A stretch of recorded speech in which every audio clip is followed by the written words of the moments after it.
ketika pembubaran paksa beberapa waktu yang lalu di forum yang sama, wartawan tanya saya apa hubungan Rocky Gerung dengan FTA tuh. Sekarang saya terangkan dulu the origins dari forum Tanah Air. Satu waktu beberapa tahun lalu, Tata, saya ada di New York kasih ceramah untuk membayangkan the near future of the nation itu. Apa yang di masa depan yang agak dekat itu. Sebelum kita ngomong itu, saya pergi ke Blue Ridge Mountain di Virginia, hiking di situ karena ada lagu yang saya suka itu, Country Road. Jadi lagu itu karena saya suka dari awal SMA, universitas, sebagai lagu pendaki gunung, saya pastikan mau datangi tempat itu. Akhirnya saya bertemu West Virginia, ada Blue Ridge Mountain, dan ada Shenandoah River, sungai yang kemudian mungkin dia mengalir dari Virginia tembus nyatu dengan sungai yang ke New York itu. Jadi di situ saya mempelajari asal usul perbudakan di Amerika itu. Di situ pertama kali budak-budak itu dikumpulkan di sebuah port di pelabuhan sungai yang panjangnya mungkin 200 meter lebarnya itu. Di situ ada museum yang mengingatkan kita tentang manipulasi hak asasi manusia, tentang upaya orang kulit putih ini untuk menganggap bahwa kalian itu hanyalah barang, the African, yang kemudian American African ini. Jadi ide itu juga menunjukkan bahwa ada tanggung jawab dari dunia beradab untuk minta maaf pada mereka yang disakiti hanya karena peristiwa politik itu. Arogansi Amerika masih ada sekarang. Arogansi itu kemudian dianggap sebagai pelindung dari arogansi Israel. Arogansi itu ada di dalam bentuk ekonomi. Arogansi itu juga muncul di dalam bentuk ideologi itu. Tetapi oke, kita anggap bahwa semua orang Amerika sebetulnya diaspora. Diaspora dari seluruh negeri di dunia ini. Nggak ada yang origin di Amerika yang memungkinkan kita merasa bahwa Amerika itu adalah negara di mana semua orang bisa berpikir apa aja dan tidak ada tuntunan ideologi selain Declaration of Independence itu. Jadi waktu itu saya membaca bahwa Amerika negara yang menghidupkan ide demokrasi justru karena di situ ada pengalaman historis yang panjang tentang perbudakan. Dan beberapa tokoh Amerika yang pertama kali mengucapkan stop perbudakan, kendati mereka punya budak itu. Siapa Hamilton punya budak, Lincoln punya budak itu. Jadi saya mencoba memahami kenapa misalnya orang semacam Tocqueville, siapa nama lengkapnya itu, Refli Harun, Alexis Tocqueville yang menulis beberapa buku yang Demokrasi in Amerika. Ada Profesor Kus nulis ini, menemukan bahwa demokrasi itu adalah habits of the heart. Demokrasi itu datang dari kebiasaan manusia itu untuk menghasilkan peradaban kesetaraan itu. Dan kita pada waktu itu saya coba menganggap bahwa kita harus hasilkan kembali regain demokrasi di Indonesia. Lalu saya ketemu Tata, ketemu almarhum Aji, beberapa tokoh, Fahmi segala macam. Lalu sebelum saya berangkat pulang ke Indonesia, masih mampir dulu muter-muter Amerika itu, kita ngopi di warung kopi, kebanyakan warung kopi Yahudi lah di situ, di New York itu, bagel, ngopi-ngopi.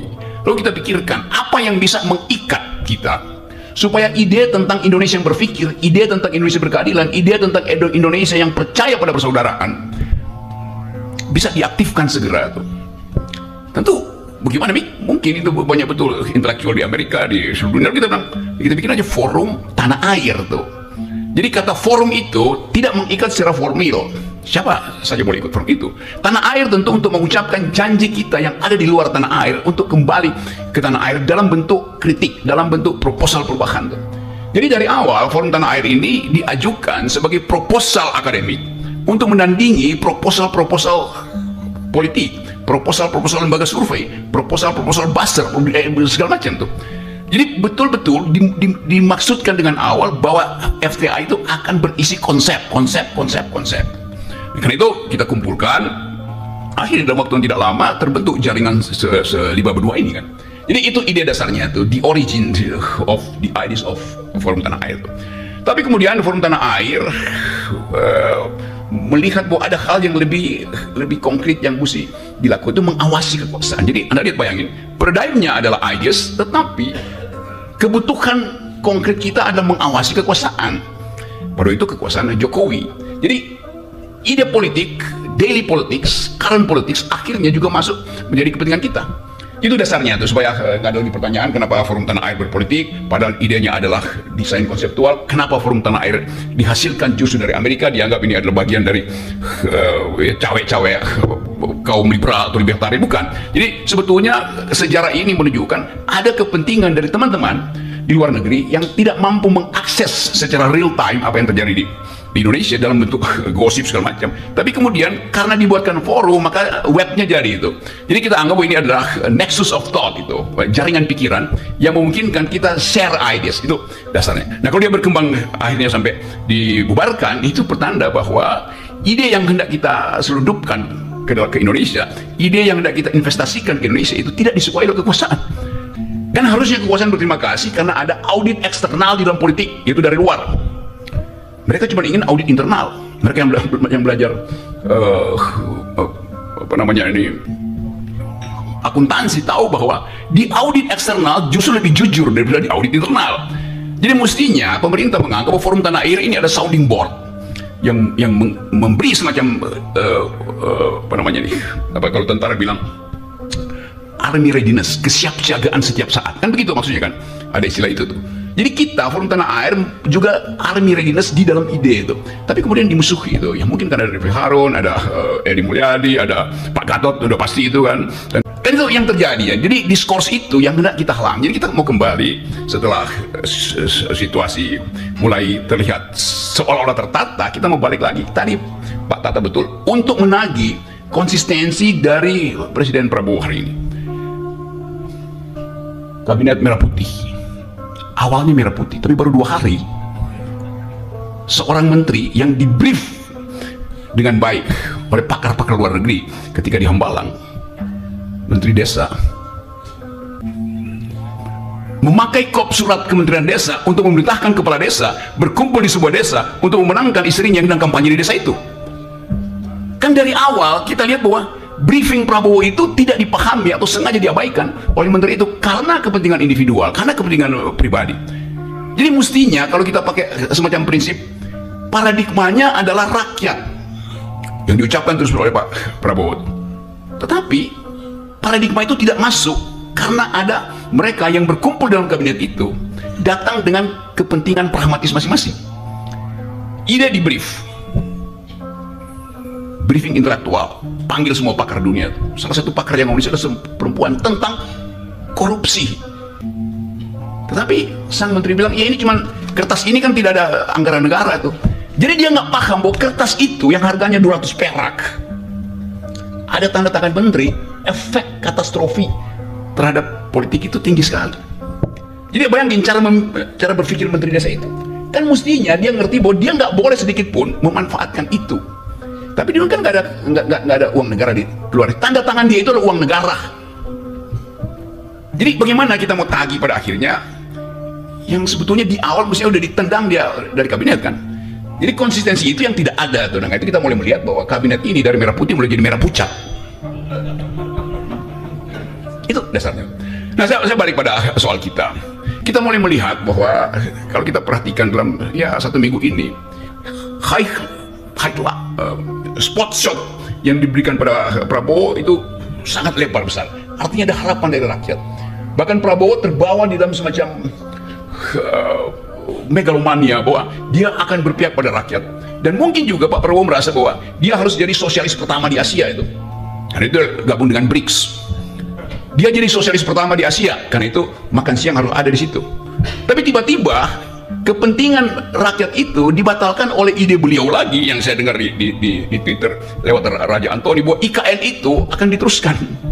Ya orang yang belajar ekonomi tahu bahwa nggak di mana argumen kelayakan dari segi anggaran. Ambisi itu pasti dibatalkan oleh APBN. Nah, kita mulai berpikir bahwa yang tadi disinyalir oleh Pak Tata itu mulai ada blocking di dalam kabinet ini yang diarahkan secara sangat sublim oleh presiden sebelumnya. Kan mulai terbaca di situ bahwa ini kabinet yang sebetulnya diasuh secara remote control oleh Presiden Jokowi. Orang bertanya, kan dia udah lengser. Oh ya, tapi aparatnya masih ada di situ tuh. Dan kemampuan Jokowi untuk menagih tukar tambah masih ada di situ tuh.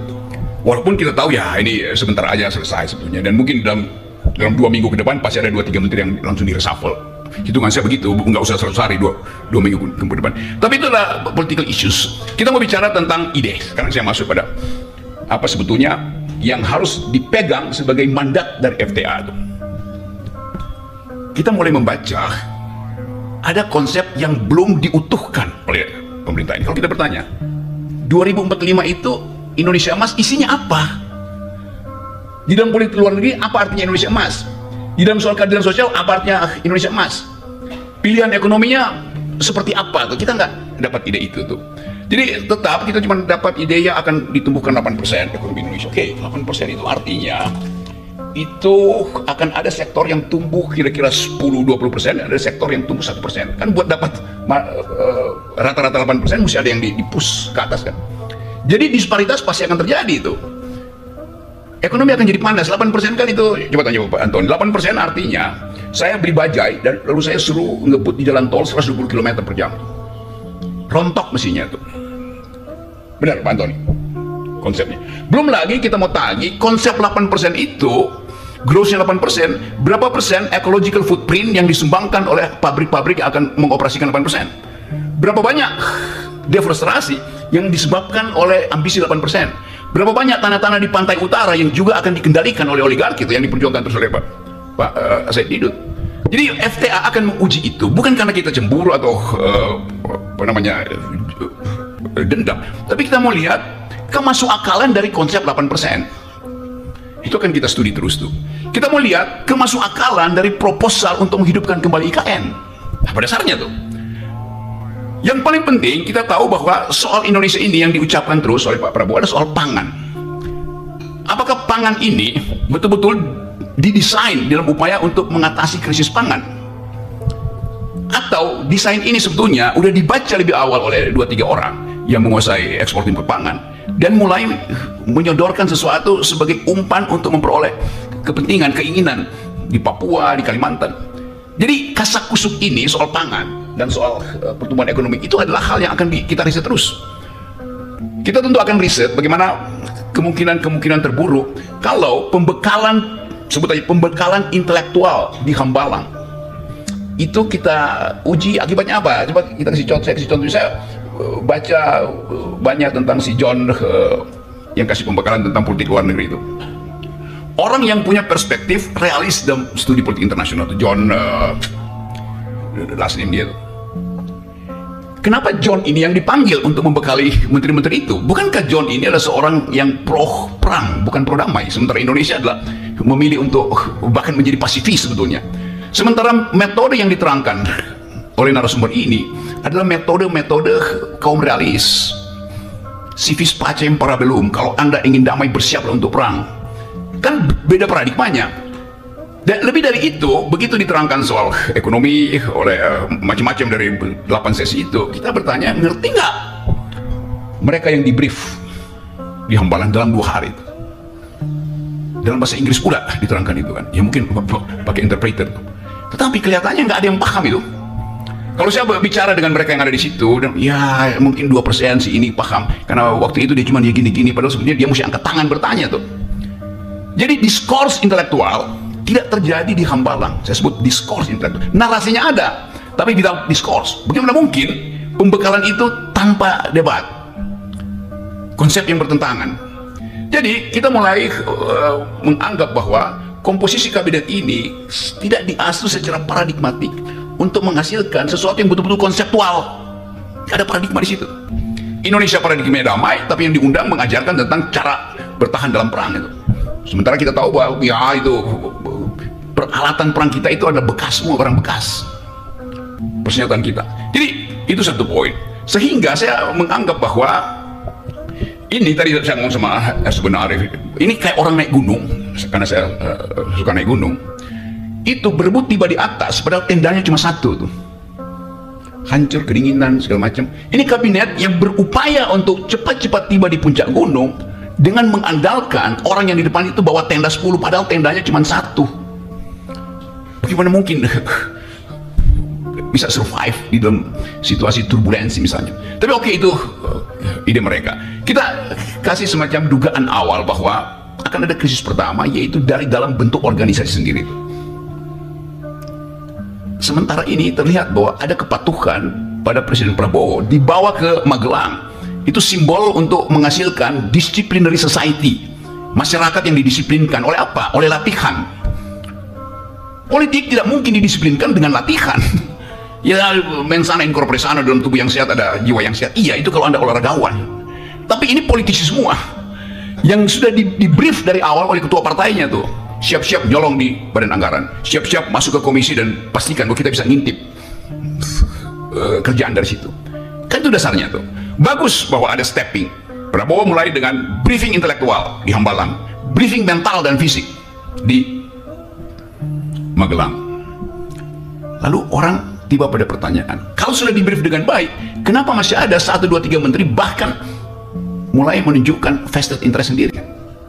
Jadi sekali lagi, poin-poin ini hendak kita dalilkan bahwa kita tahu apa yang terjadi. Tapi apa sekarang pertanyaan kita? Batas kemampuan FTA, intervensi? Nggak mungkin. Kita bukan kelompok penekan, kita bukan buzzer tuh. Kita hanya mungkin bisa mengendalikan kalau kita bagian dari sistem itu. Kita di luar sistem itu.